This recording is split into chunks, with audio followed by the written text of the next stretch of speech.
is our chairman, State Representative Chris Miller, and the Illinois Freedom Caucus founding member as well, State Rep Brad Halbrook. So without further ado, gentlemen, let's get right into our conversation.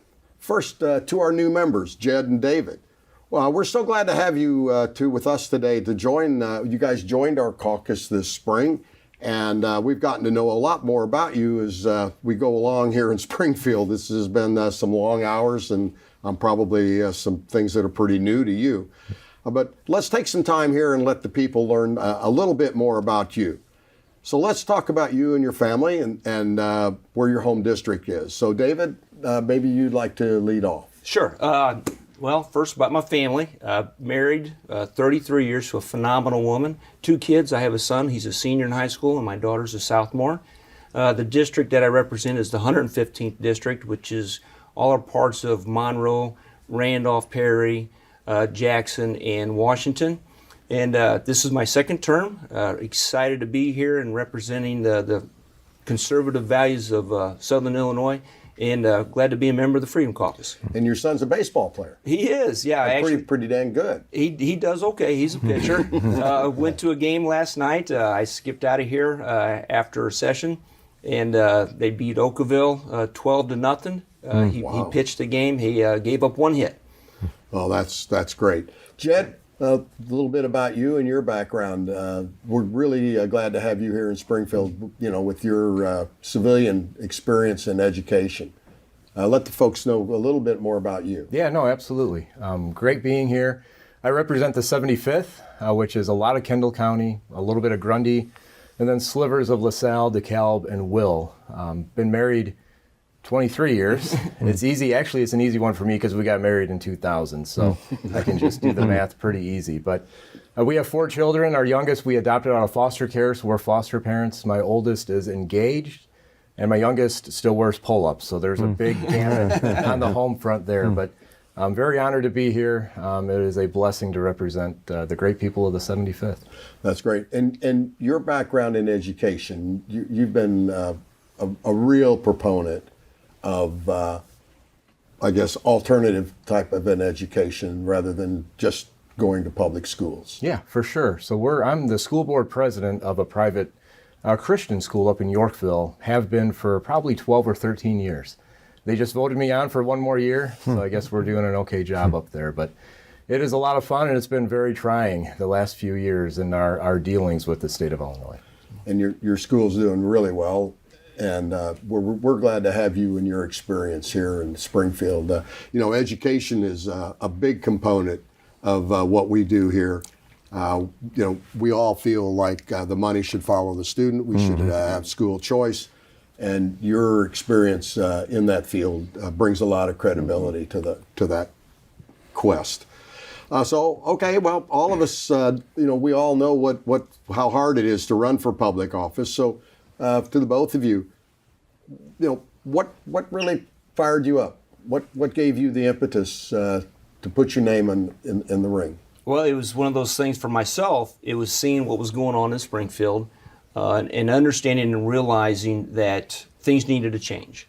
And you can complain about things or you can get involved. And so I decided to throw my hat in the ring, got involved, and here I am. For better, for worse. No, for much better. Listen, we're really happy to have you. I don't think we mentioned that you are an attorney. I am, yeah. Private practice, solo practitioner right now. I practice primarily in Randolph County, which makes things challenging being here, several days out of the week. But I have a phenomenal secretary who takes care of business while I'm here, and we communicate via text message and emails, and still trying to manage the cases that I have. It's great and as a citizen legislator, I mean, the sacrifices that it requires for us, all of us, to take time off from our careers to actually come and do the people's work here in Springfield. And we're really, really happy, David, to have you here. Jed, I know there was some issues in your new House district that fired you up to run through the gauntlet. Yeah. To let people kind of know how that worked out. Yeah, for sure. Referencing back to the school where I sit as a board member, we wanted to give parents the freedom of choice back in the chaos of the last couple of years, and the governor ultimately ended up suing us. So we landed in a courtroom a couple different times on that front. And I just wondered, where in the world is my representative? Like, why am I on an island? I just feel alone. So I just started kind of digging in and was just kind of shocked at what I discovered, and said, we deserve better. I deserve better as a constituent of the 75th. So I just felt the call and rose up and ran the gauntlet. And it was quite the experience. But we're here, so very grateful to be here. Oh, that's great, and we're thankful to have you. I know from my own personal experience, I come out of the healthcare industry, and all of the problems that we had with providing homes for developmentally disabled adults, and also an assisted living facility. And that was kind of my issue to get started. Of course, there are a lot of other things that were going on in our district, and I felt like it was my turn to step up and carry the banner for the now the 88th district. So that's where I come from. And I know, Chris, you come out of a farming background. Well, I know most of my life I spent complaining about what the politicians were doing to us and not for us. And I know it seemed like the solution for every problem was to tax more, borrow more, spend more, regulate more. And there was an opportunity where my seat actually was an open seat. The former state rep, Reggie Phillips, had that. And we also had a former senator from Coles County, Max Coffey.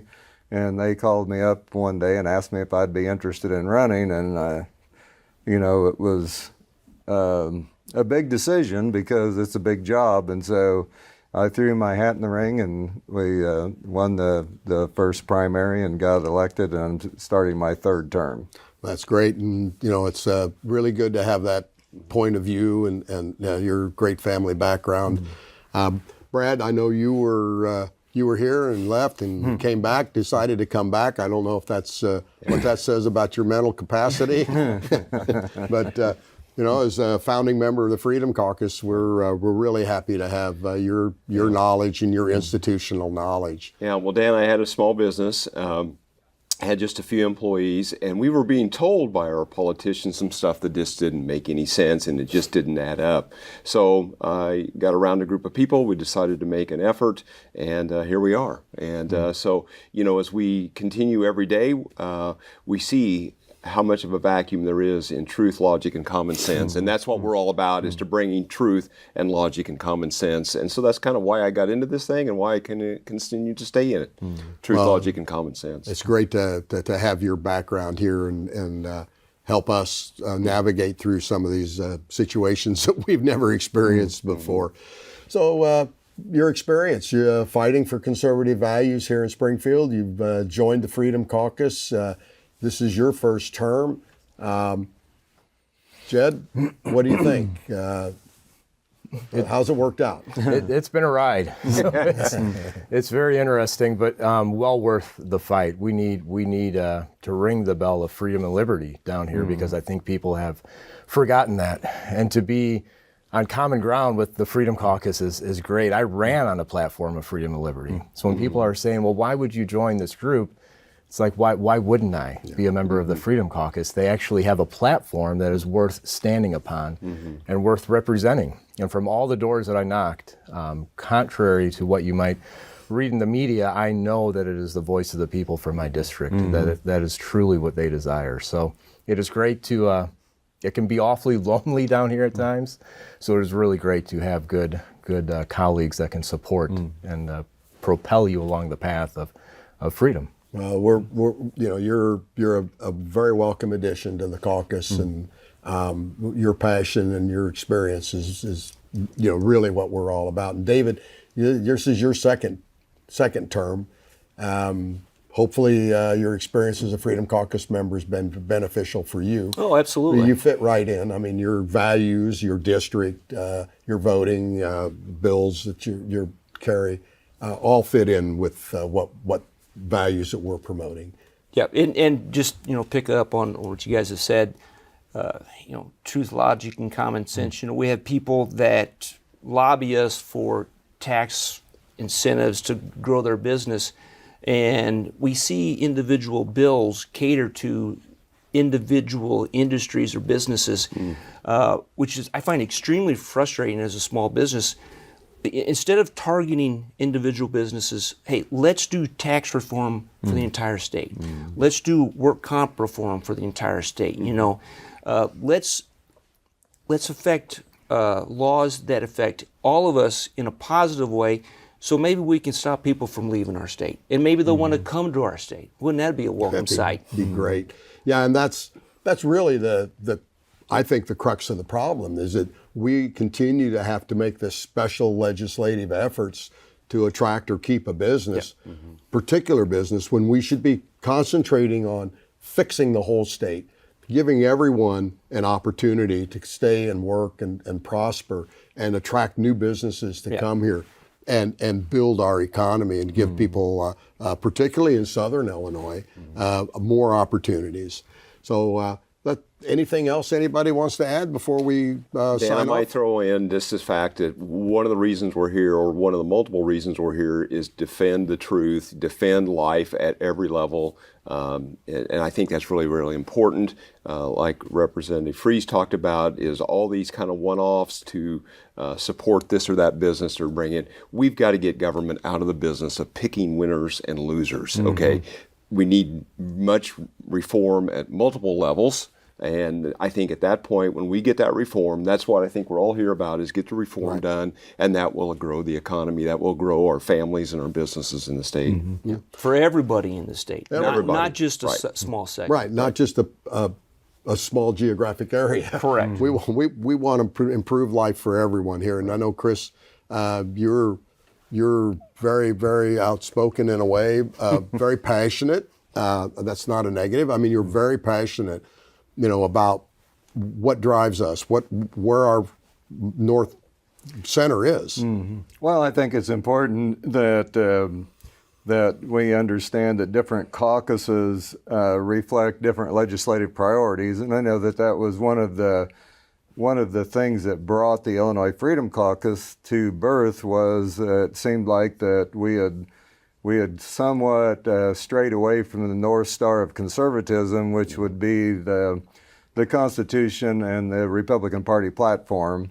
And I know that there are 7 fundamental principles that drive conservatism, with individual liberty, limited government, the rule of law, fiscal responsibility, fair markets, the sanctity of life, and peace through strength. And those are all ideals that make us have the ability to create an atmosphere where we can be free.